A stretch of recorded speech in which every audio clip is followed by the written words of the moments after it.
बहुत बहुत स्वागत है आपका हमारे चैनल पर। तो दोस्तों, आज हम आप लोगों के साथ बात कर रहे हैं न्यू नेशनल एजुकेशन पॉलिसी 2020 की। तो यदि आप हमारे चैनल पर पहली बार आए हैं तो चैनल को सब्सक्राइब करके घंटी की बटन दबाना न भूलें और एक लाइक और एक कमेंट जरूर करें। तो दोस्तों, नई राष्ट्रीय शिक्षा नीति का ऐलान भारत सरकार के द्वारा हो गया है। बोर्ड परीक्षाएं 2 हिस्से में कराई जाएंगी। यूजीसी एआईसीटीई समाप्त हो रही है। एचआरडी अब शिक्षा मंत्रालय का कार्यभार संभालेगी। तो दोस्तों, उच्च संस्थानों में एडमिशन के लिए होगा कॉमन एंट्रेंस।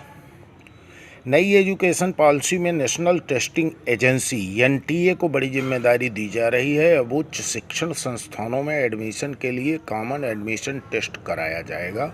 12वीं के बाद छात्रों के लिए अलग अलग यूनिवर्सिटी में एडमिशन लेने के लिए अलग अलग एग्ज़ाम देने की ज़रूरत नहीं होगी। एक जैसे कोर्स के लिए एक प्रवेश परीक्षा कराई जाएगी। एनटीए की ओर से ये ऑफ़र की तरह होगा। संबंधित यूनिवर्सिटी चाहे तो एनटीए की प्रवेश परीक्षा को अडॉप्ट कर सकती है। केंद्रीय मानव संसाधन विकास मंत्री डॉक्टर रमेश पोखरियाल निशंक और केंद्रीय सूचना एवं प्रसारण मंत्री प्रकाश जावड़ेकर ने प्रेस कॉन्फ्रेंस के जरिए नई शिक्षा नीति की मंजूरी की घोषणा की।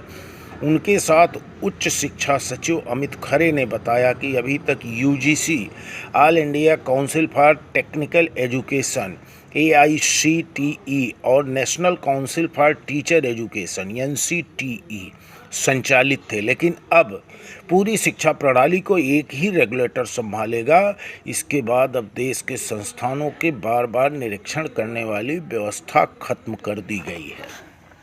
देश को अब 34 साल बाद नई शिक्षा नीति मिली है। टीएसआर सुब्रमण्यम कमेटी की 27 मई 2016 और डॉक्टर के कस्तूरी रंजन की 31 मई 2019 की रिपोर्ट पर ड्राफ्ट तैयार किया गया।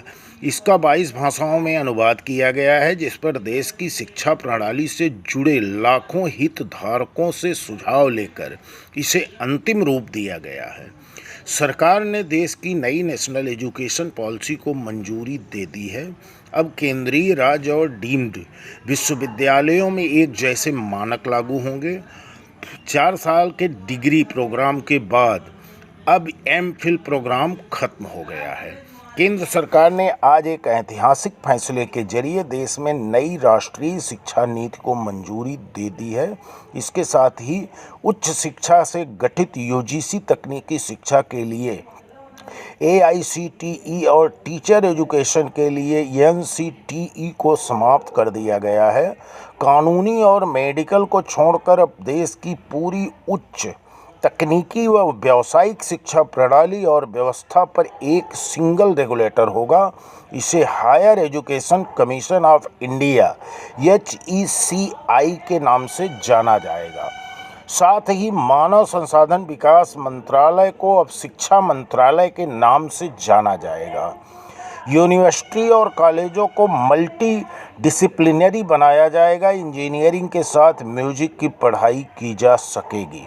केंद्रीय विद्यालय, राज्य विद्यालय और डीम्ड यूनिवर्सिटी में एक जैसे मानक लागू होंगे। फीस नियंत्रित करने के लिए फीस निर्धारण कमेटी तय करेगी। नेशनल रिसर्च फाउंडेशन बड़े प्रोजेक्ट की फंडिंग करेगा। रिसर्च और पेमेंट को में आगे बढ़ने का मौका मिलेगा और ये प्रक्रिया आसान हो जाएगी। टेक्नोलॉजी का व्यापक इस्तेमाल किया जाएगा, लेकिन समावेशी तरीके से इसे लागू किया जाएगा। तो मल्टीपल एंट्री और एग्जिट सिस्टम लागू। अब तक 3 या 4 साल के कोर्स को बीच में छोड़ने का विकल्प नहीं था, लेकिन अब मल्टीपल एंट्री एग्जिट सिस्टम लागू किया जा रहा है। इसके तहत 1 साल बाद कोर्स छोड़ने पर सर्टिफिकेट दिया जाएगा। दूसरे साल में डिप्लोमा और तीसरे साल में डिग्री मिलेगी। ये सभी मल्टी डिसिप्लिनरी प्रोग्राम के तहत किया जाएगा। तो दोस्तों, नई शिक्षा नीति और माननीय प्रधानमंत्री के द्वारा देश की आज की हालात को देखते हुए 31 अगस्त तक सभी स्कूल और कॉलेजेस बंद करना अनिवार्य है। तो जितने भी स्टूडेंट्स को अब तक प्रमोट किया जा चुका था, ठीक है, लेकिन जो भी स्टूडेंट अभी बाकी थे जिन्हें प्रमोट नहीं किया गया था, अब उनको भी प्रमोट किया जाएगा। कोई भी परीक्षा अभी नहीं हो सकती है। तो इसी के साथ मैं अपना वीडियो समाप्त कर रहा हूं। यदि आपको हमारा वीडियो पसंद आए तो एक लाइक और एक कमेंट ज़रूर करें। यदि आप चैनल पर पहली बार आ रहे हैं तो चैनल को सब्सक्राइब करके घंटी की बटन दबाना ना भूलें। जय हिंद।